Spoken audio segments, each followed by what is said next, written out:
Boa essa, hein? Muito boa essa música nova do Essa Harry, aí né? eu gostei. É. Nossa, gente, é o trabalho do trovadorismo, vocês fizeram? Não, eu esqueci. Nossa, então vamos fazer junto. Vamos, bora. Não, então tá. Então a gente faz a introdução, o contexto histórico, as características, os autores e as obras, depois faz um resumo, tudo junto. Pode ser? Pode, Sim, pode a ser. gente pode dividir, né, os Então, temas. fica melhor, não? vai Então ficar mais bora. fácil. Então vamos. Tá, por onde a gente começa? Pelo que eu li aqui na introdução, é um estilo de época que surgiu lá na Idade Média, no século XII, que dava a ideia de que Deus era o centro de tudo, porque quem comandava era a Igreja Católica. Ainda surgiram também as cantigas de amor, de escárnio e de maldizer. Maldizer? Calma, ela ainda não acabou. As de amor falavam sobre o sofrimento amoroso, as de amizade sobre a saudade do ser amado, e as de escárnio e maldizer criticavam a sociedade da época. Isso porque a Igreja combatia todo o pensamento livre. Ah, eu também li aqui que na época o sistema predominante era o feudalismo, ou seja, o valor econômico não se tratava de dinheiro, mas de quantidade de terras. Porém, com o declínio do Império Romano, a língua começou a sofrer várias alterações. Que língua? O latim vulgar. E foi aí que surgiram as línguas neolatinas e as cantigas dos trovadores, escritas de forma provençal. Que? Cantigas de trovadores? Forma provençal? Espera, ela já vai explicar. Na verdade, eu, né? Porque essa parte ficou pra mim. Posso começar? Pode. Eu li também que o contexto histórico dura de 473 a 1453, quando os povos estavam se dividindo em clero, nobreza e povo. Mas ainda era a igreja que os dominava, e a população era quase toda analfabeta. Os poucos que sabiam ler eram os cleros e alguns nobres. Tudo era complicado, assim, porque existia o Tribunal do Santo Ofício, que tinha a missão de condenar todos que se opusessem às regras da igreja, impedindo as pessoas de tentar coisas novas.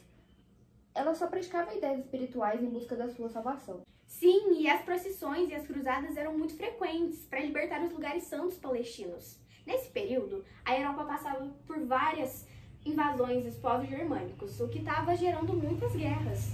E assim acabou surgindo o feudalismo, fazendo com que os senhores cedessem as terras a um vassalo, que era quem cultivava a terra, depois repassaria a parte da produção a ele.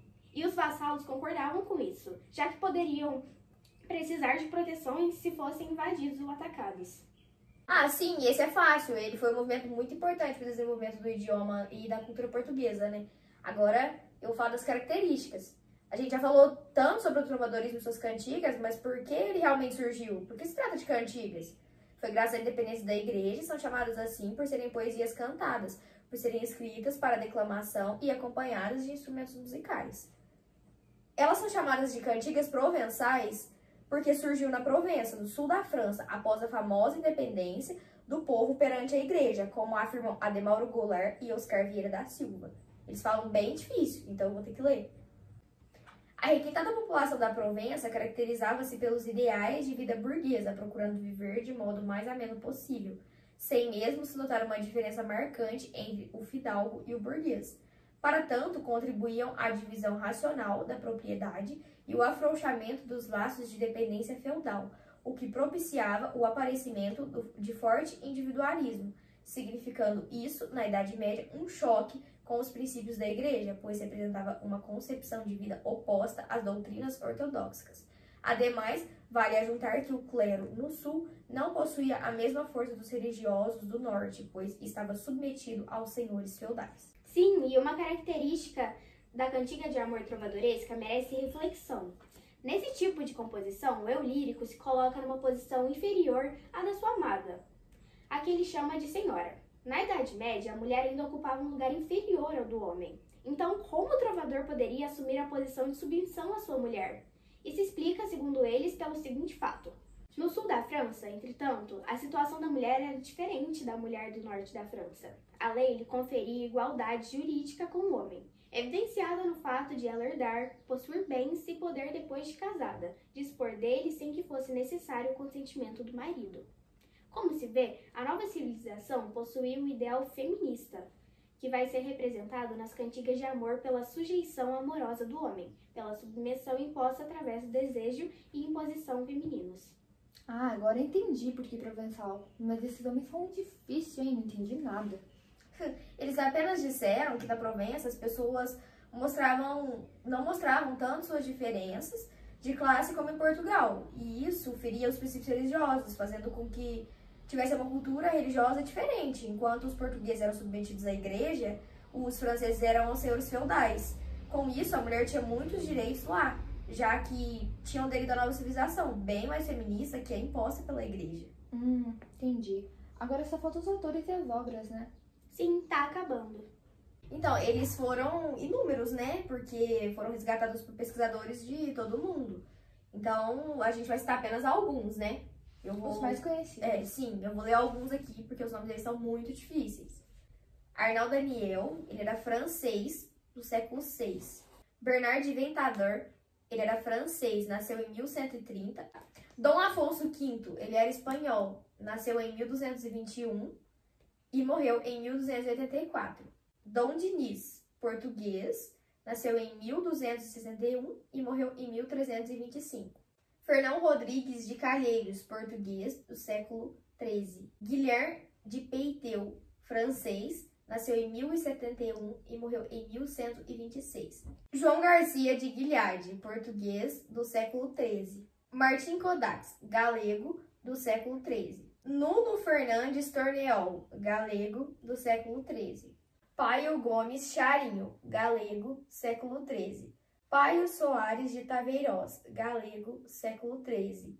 Pero Gonçalves Porto Carreiro, português, século XIII. Raimbal da Orenga, francês, nasceu em 1147 e morreu em 1173. Possivelmente, a Cantiga da Ribeirinha de Paio Soares de Taveiroz é o texto que inaugurou a literatura portuguesa.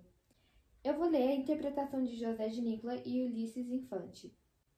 No mundo, ninguém se assemelha a mim enquanto a minha vida continuar como vai, porque morro por vós, e ai, minha senhora de pele alva e faces rosadas. Quereis que vos descreva, quando vos eu vi sem manto, maldito dia, me levantei que não nos vi feia. E minha senhora, desde aquele dia, ai, tudo me foi muito mal, e vós, filha de Dom Pai Muniz, e bem vos parece de ter eu por vós guarvaia, pois eu, minha senhora, como mimo de vós, nunca recebi algo, mesmo que sem valor. Então, só para encerrar, os cancioneiros são as coletâneas de textos medievais preservados em Portugal. Assim, o cancioneiro da Ajuda, que são as cantigas de amor, o cancioneiro da Vaticana, que são as cantigas de amor, de amigo, de escárnio e de maldizer, o cancioneiro da Biblioteca Nacional, de 1560, poemas de trovadores galego-portugueses, além do texto incompleto da Arte de Trovar, que é uma espécie de manual de como compor as cantigas trovadorescas. Esses cancioneiros foram os responsáveis por chegarem até nós as cantigas de amor galego-portuguesas, bem como as cantigas de amigo, escárnio e maldizer. Ai, pronto, acabamos. Agora podem me perguntar qualquer coisa de trovadorismo que eu vou saber responder. Eu também, e eu espero que a professora tenha gostado, né? Em meu nome e de minhas colegas, agradecemos a todos pela atenção e esperamos que tenham gostado.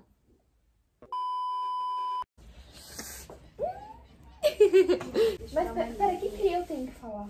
Você não tem só celular? lá atrás. Não. Bobona. Pra gente poder ler, a gente pode falar tipo assim. Beleza, pelo que eu li aqui, é um estilo surgido... Não, é um estilo de época que surgiu lá no... Boa. No ensino médio. A escola tá acabando comigo. Ai, meu Deus, que medo de não dar certo. Não, ficando um pouquinho bom, já tá bom. Só faltam os autores e as obras, né? Não sei se você já falou, minha gata. Já? É difícil, galerinha. É difícil. Francês, nasceu em 1071 e morreu em 1126. Paio Gomes Charinho, galego. Eu não vou aguentar.